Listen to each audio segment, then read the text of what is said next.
Toutes les crypto-monnaies sont corrélées au BTC, mais nous avons parfois des exceptions et le grand loup XRP ne prévient pas quand il quitte la tanière.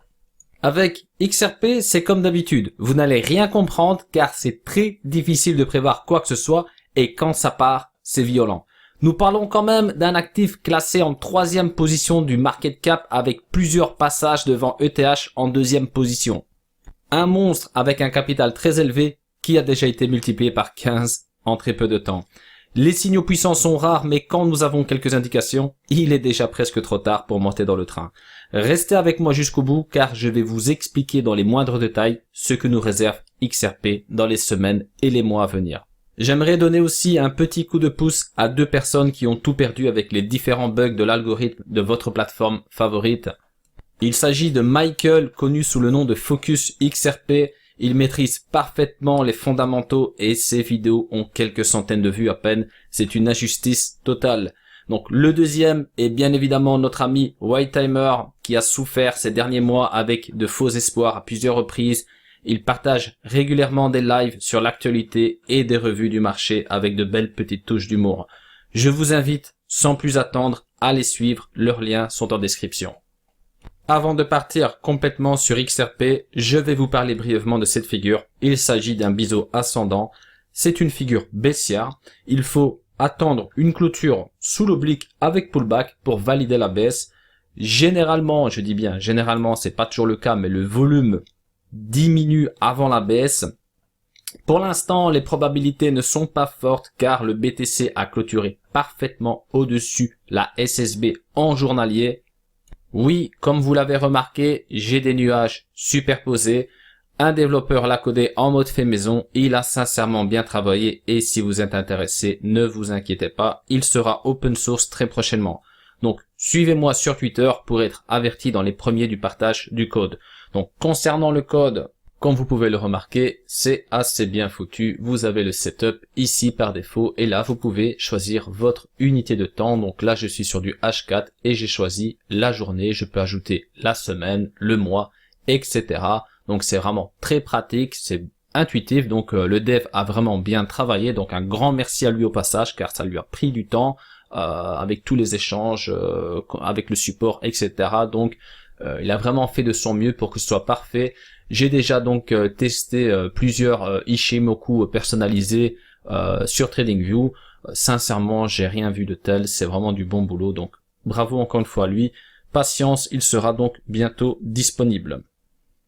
Pour terminer sur cette figure, ce que je peux vous dire, c'est qu'il y a énormément de supports à franchir. En l'occurrence, la SSB ici en journalier, la Kinjun en H4 que vous voyez ici, la droite forcément, la SSA et la SSB en H4. Donc il y a beaucoup moins de freins en haut qu'en bas, mais cette figure a le mérite quand même d'exister et elle n'est pas invalidée pour l'instant, donc restez sur vos gardes. Pour ceux qui ne le savent pas encore, je ne trade plus avec XRP car ma gestion du risque ne me le permet pas. J'ai eu donc beaucoup trop d'échecs en trading sur XRP par rapport aux autres actifs. J'ai beaucoup plus de réussite avec le BTC, LTC et ETH, donc je ne fais pas semblant. Donc j'ai un salaire, donc je suis trader, je suis pas juste là à vous partager des analyses, donc je peux pas me permettre d'avoir trop de pertes. Et XRP, bon, c'est vraiment quelque chose de très particulier en trading, donc ça arrivé quand même de nombreuses fois où je me suis fait chasser mon stop et ensuite ça pump, donc je me dis merde, mon trade était gagnant, pourquoi je me suis fait chasser? Donc soit je devais trader sans stop ou être beaucoup plus large. Donc moi j'ai préféré tout simplement ne plus trader avec car j'ai besoin de savoir à chaque fois combien je suis prêt à perdre par rapport à combien je compte gagner. Donc je vous partage cette analyse en tant qu'analyste cette fois-ci et non en tant que trader avec des positions en cours sur cet actif. Je le fais avec plaisir car la communauté me l'a demandé un bon nombre de fois ces derniers jours.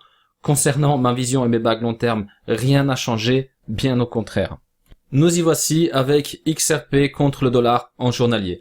Au mois de février, nous avons eu, ici on peut le regarder plus facilement avec la lag and span, la formation d'une épaule tête-épaule avec validation.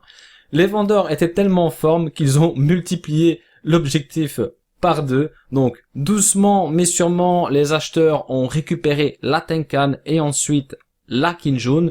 Nous venons tout juste de pénétrer dans le Kumo, donc on a essayé une fois, deux fois, là on vient tout juste donc de pénétrer dans ce Kumo. Je pense que 23 cents de dollars sont tout à fait jouables, mais à partir du moment où nous clôturons au-dessus cette résistance au prix de 20 cents de dollars, le cours est clairement freiné contre cette résistance. Cette résistance est constituée donc de plusieurs points importants. On le remarque ici avec la Kinjun. On peut aussi donc regarder par rapport à la lag span qu'on a donc des clôtures assez importantes à plusieurs reprises sur ce niveau donc de 20 cents de dollars. Par contre, si on clôture au-dessus, on peut donc aisément placer une target de vente ici, donc je parle bien sûr du niveau de 23 cents, donc ça correspond à la SSB en daily et aussi à la Kinjun en hebdomadaire. Donc voilà, une target donc bien paramétrée ici. Je pense que voilà, on pourrait facilement donc atteindre cette target si on clôture au-dessus. Donc voilà. Après, donc, il faut y aller comme d'habitude, étape par étape. Moi, ce que je remarque en ce moment, c'est que la lag span est freinée. Donc, elle a pu passer à travers le cours et la Tenkan, mais elle est freinée ici par rapport à la Kinjun. Donc, voilà, on a besoin de libérer la lag span. On a besoin de clôturer au-dessus cette résistance pour enfin évoluer dans le nuage. A contrario, on peut bien évidemment aller tester la SSA sur le bas du nuage. Donc, tout cela est bien sûr à regarder donc de plus près sur les unités de temps plus courtes, c'est-à-dire le H4, le H1, donc c'est vraiment ces unités-là, surtout le H4 qui va nous donner quelques signaux donc pour nous indiquer si on va aller dans ce sens ou dans l'autre ou continuer à consolider sur cette zone. Donc, comme vous l'avez compris, si vous ne voulez pas attendre les confirmations en journalier, je vous invite à consulter le H4 et le H1.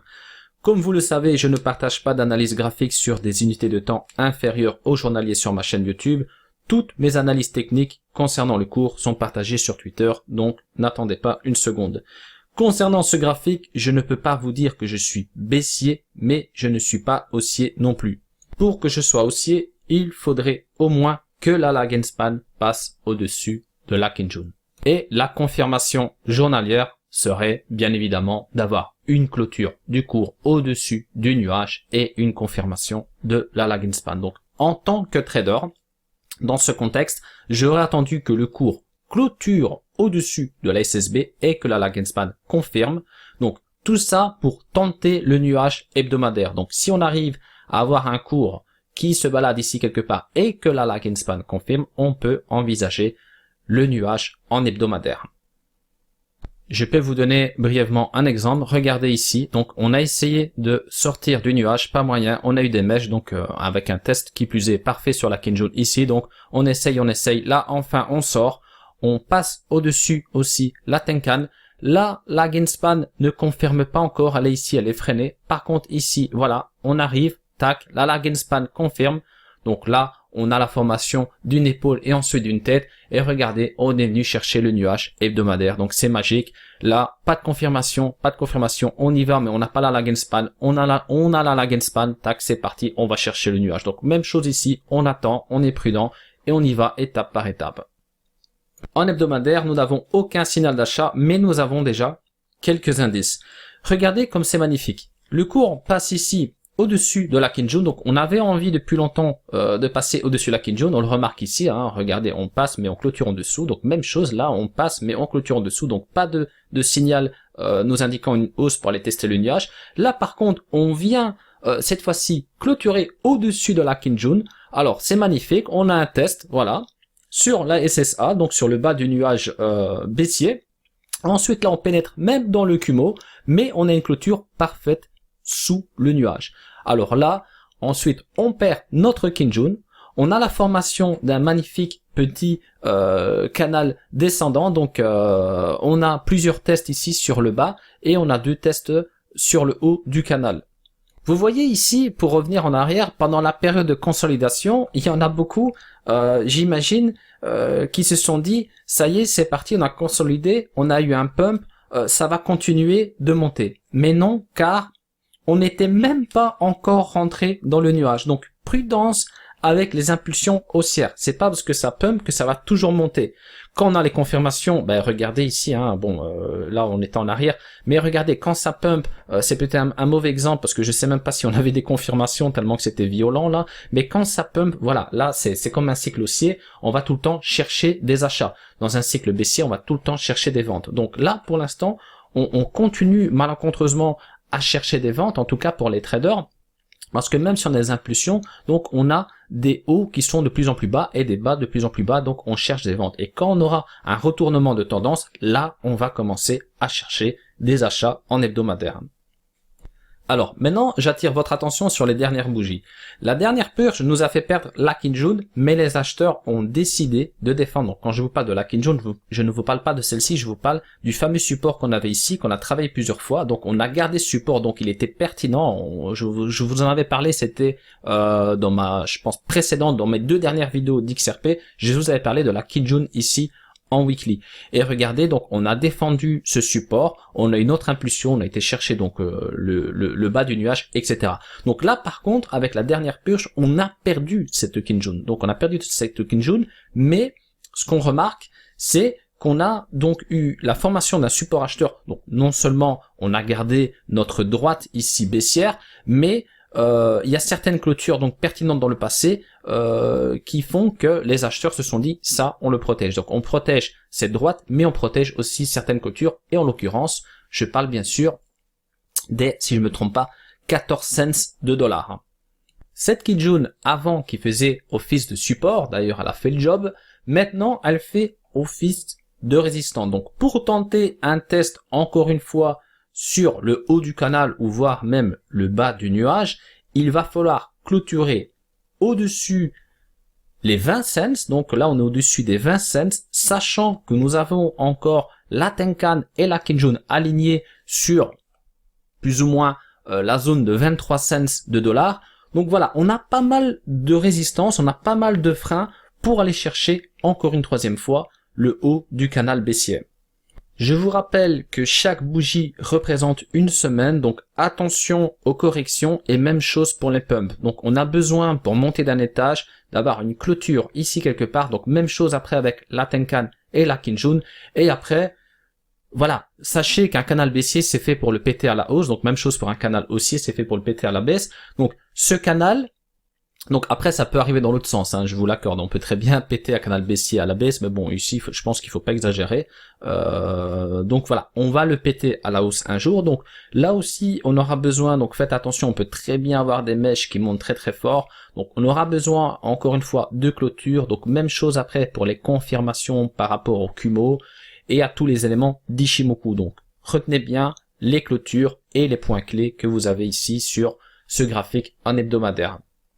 En mensuel, c'est assez représentatif. Nous avons un magnifique canal baissier avec 1, 2, 3, 4, 5 tests parfaits sur le haut du canal et cette mèche ici qui s'est arrêtée pile poil pour nous donner notre parallèle. Il y a des personnes qui se plaignent parce que ça ne va pas assez vite. Je suis quand même obligé de vous rappeler qu'il y a des personnes qui l'ont acheté à, regardez, donc on est vraiment très très bas, à 0,003 $ en janvier. Si je me trompe, c'est bien janvier 2017, et cet actif a fait, regardez donc, si on regarde le haut ici, on est à plus ou moins fois 1300 en même pas une année. Donc s'il vous plaît, arrêtez de regarder le graphique tous les jours et n'oubliez pas qu'il s'agit d'un placement long terme. Quand ça consolide comme ça ne veut pas dire à chaque fois que ça va monter, ça peut donc aller dans le sens inverse, donc on peut très bien avoir de grosses corrections après une période d'accumulation. Donc dans ce cas-ci, on avait une clôture au prix de 25 cents de dollars. On a tenté donc plusieurs fois de break ce range par le haut. On a eu des mèches ici, regardez, donc ces mèches n'ont fait que perdre de l'argent aux débutants. Ensuite, on a eu une autre break ici. Alors, donc, ce break, vous allez me dire, ok, c'est bien, mais le problème, c'est que quand la bougie, elle a clôturé, on était déjà ici. Donc, oui. Mais là, par contre, on a eu les confirmations en hebdomadaire. Donc, toujours regarder plusieurs unités de temps. Donc, c'est pour ça que nous, les traders, on a plusieurs écrans, hein, qu'on a plusieurs visuels. Hein. Ce n'est pas juste avec une unité de temps, je vais y arriver, qu'on trade. Donc là, on avait les feux au vert sur du journalier, sur de l'hebdomadaire, donc on était dans le train, peut-être pas forcément ici directement, mais un peu plus haut. Ensuite, on a toutes les confirmations et c'est reparti. Et regardez, donc ici, ce sont les novices qui se sont positionnés en se disant « Ah tiens, il est à 2 dollars, 3 dollars, ça va monter à 10 dollars, ça va monter à 20 dollars, ça va monter à 100 dollars.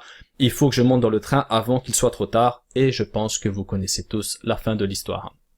Le problème, c'est que nous sommes dans un marché gorgé d'amateurs et tous ces amateurs-là, en plus, ne sont pas autonomes. Ils vont donc suivre les réseaux sociaux. Dans les réseaux sociaux, qu'est-ce que vous avez? Vous avez tout sauf des professionnels. Et du coup, vous voyez donc des miniatures avec des cosmonautes au pire moment. Et quand vous avez donc des grosses baisses, vous voyez donc des explosions en tout genre, vous disant que c'est la fin du monde, c'est terminé. Dans le cas d'XRP, on va vous parler de Garland House, vous avez vu ce qui se passe, etc., etc. Donc, vous comprenez? Donc, il faut pas investir sur de grosses impulsions ainsi. Il faut donc toujours attendre d'avoir les signaux et d'arriver donc palier par palier si c'est de l'investissement et si c'est du trading avec une gestion du risque bien millimétrée. Vous pouvez donc trouver des trades assez facile. Donc sur XRP, je vous l'ai dit, moi je ne suis plus dessus, mais voilà, vous avez des fois des opportunités vraiment très intéressantes en termes de gestion du risque, et ça il ne faut pas les manquer quand ça arrive. Voilà, je pense que c'est toujours bon à prendre. Pour terminer sur ce graphique, on remarque que le haut du range ici a fait office de support, donc depuis le mois d'août 2018 jusque novembre 2019, donc ce support a été défendu à maintes reprises, on le remarque ici avec des clôtures parfaites au-dessus. Alors, le support a lâché exactement en novembre 2019 et là, on range à nouveau dans cette zone. Et regardez, on a eu donc une grosse panique ou plutôt une grosse purge ici avec un XRP qui est descendu jusque 11 cents de dollars. C'est juste énorme.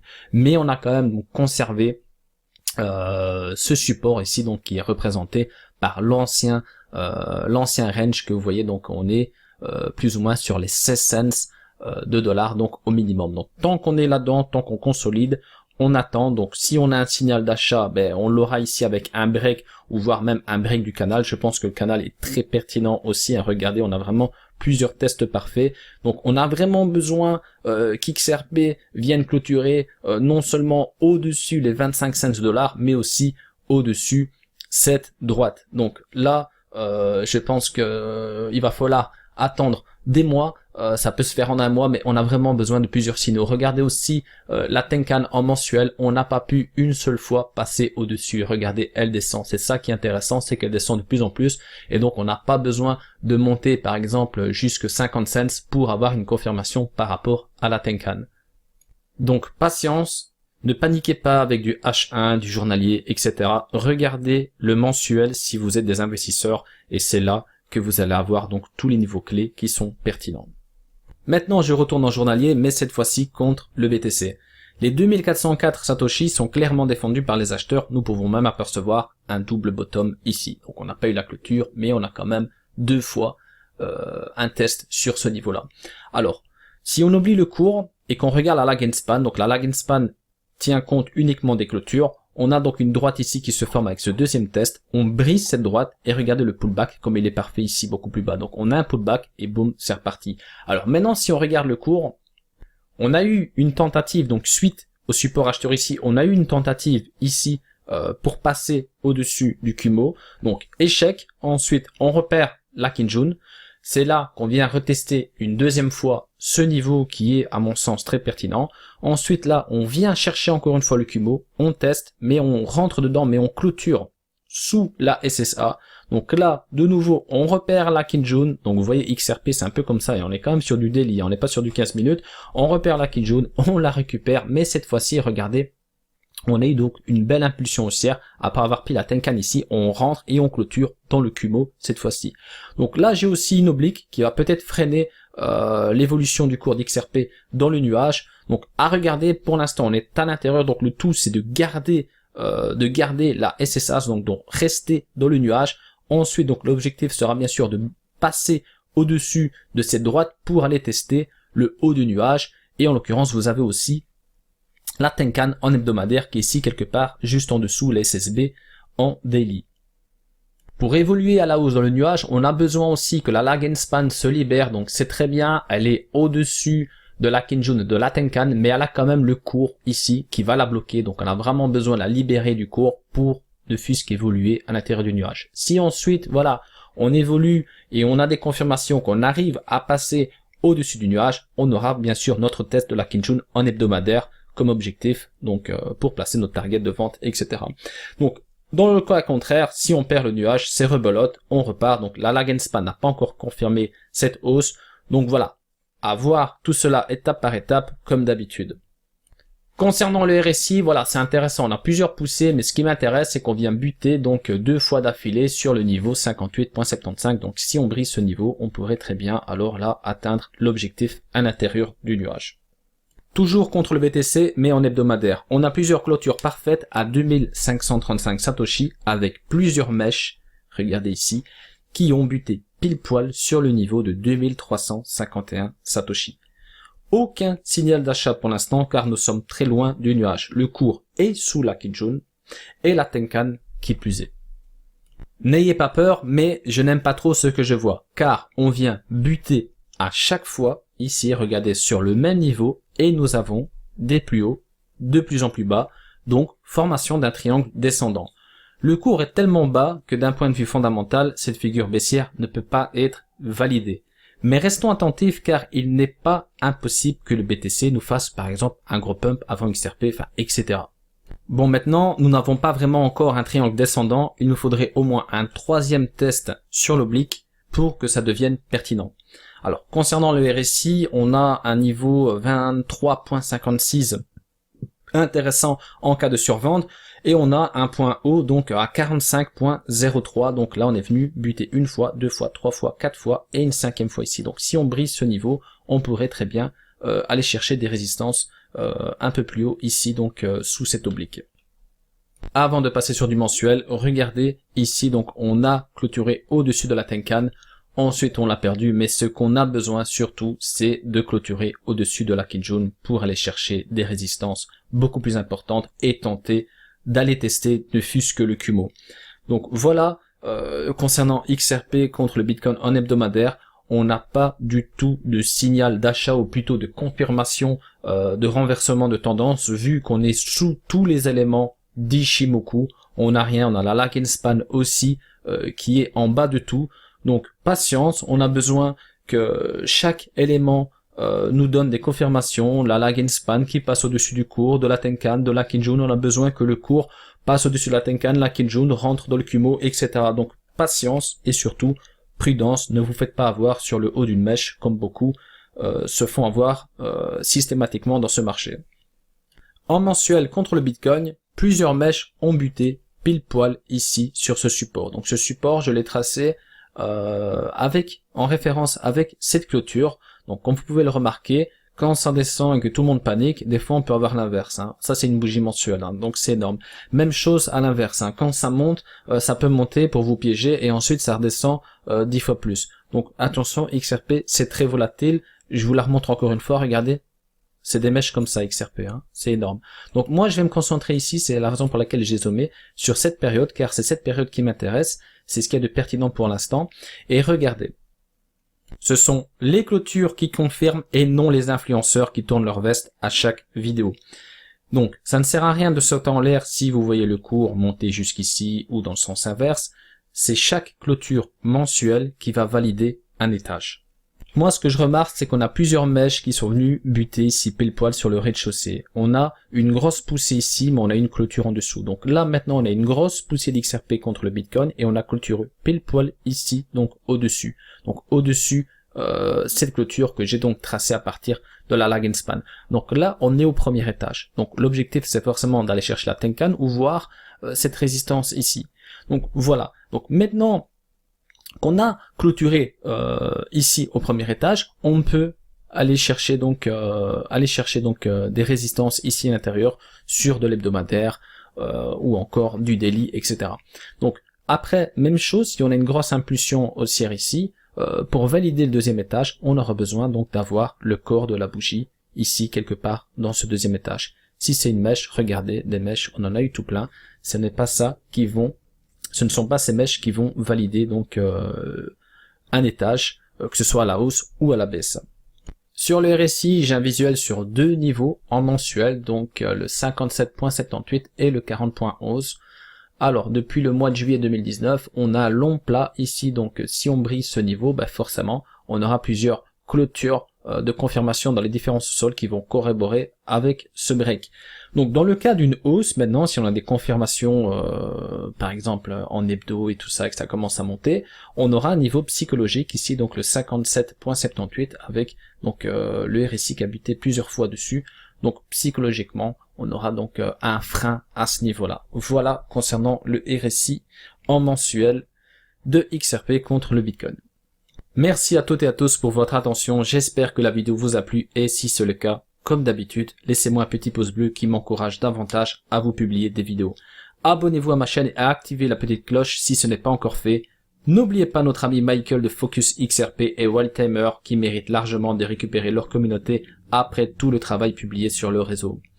Ça il a relancé, nous ne pouvons pas faire de promesses mais nous allons travailler dur pour atteindre tous nos objectifs.